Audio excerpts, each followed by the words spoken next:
الأحلام. ايه ده؟ هو انا جايه افسر لكم احلام؟ لا استنوا، هقول لكم. انا جايه اقول لكم كل نوع حلم بتحلموه بيتفسر على انه عقل باطن ولا رؤيه ومحتاجه تفسير. خلونا نروح من البدايه كده ونقول ميعاد الرؤيه بيكون امتى؟ ميعاد الرؤيه بيكون من وقت النوم. دخلت تنام قبل الفجر، تلاقي نفسك دايما الرؤيه بتصحى على اذان الفجر. ما بعد اذان الفجر فهو ليس برؤيه، وانما هو يا اما عقلي الباطن يا اما انا اكله تقيل شويه، نايمه مجهده، تعبانه، مرهقه، حاسه ان انا مش في احسن حالاتي، متخانقه، متعصبه. افرق بينهم ازاي؟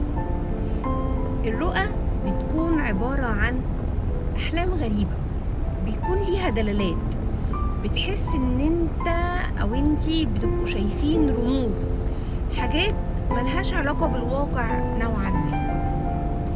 طب الاحلام بقى اللي هي بيبقى تنفيذ العقل الباطن، الاحلام اللي هي بتبقى تنفيذ العقل الباطن دايما بتبقى عباره عن حاجات واقعيه بتحصل في الحياه. بتخانق، ماشيه في مكان مبسوطه فيه لو انا مبسوطه، بتكلم كلام انا مش عارفه اقوله في الحقيقه لشخص انا مش عارفه اواجهه بالكلام ده، بعمل حاجات انا نفسي اعملها في الحقيقه بس مش عارفه برضو اعملها عشان المجتمع، عشان اهلي بيرفضوا، عشان انا عندي افكار خطأ انه الحاجات دي غلط.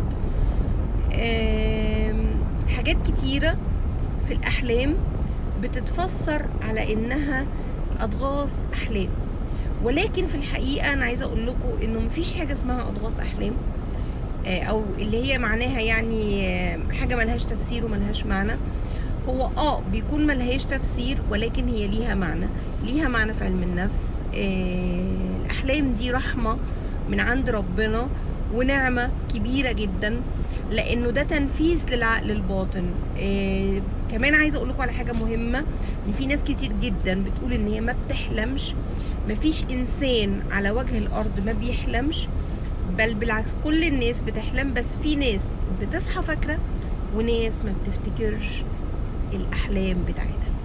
الناس اللي بتفتكر الاحلام بتاعتها دي ناس